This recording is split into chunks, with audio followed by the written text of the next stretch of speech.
We'll guide you through how to fix the media player not working in Windows 11. Just go and click on the Start menu icon, open the settings from above, in the Settings window, select Apps from the left panel, and open the first option that says Installed Apps.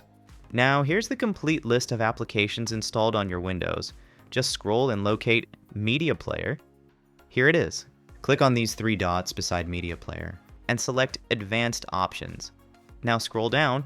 First click on this Terminate button to completely close the media player from the background, then click on this Repair button and Windows will now repair it.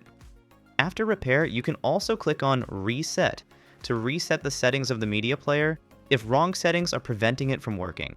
After these steps, go and see if the media player is working now.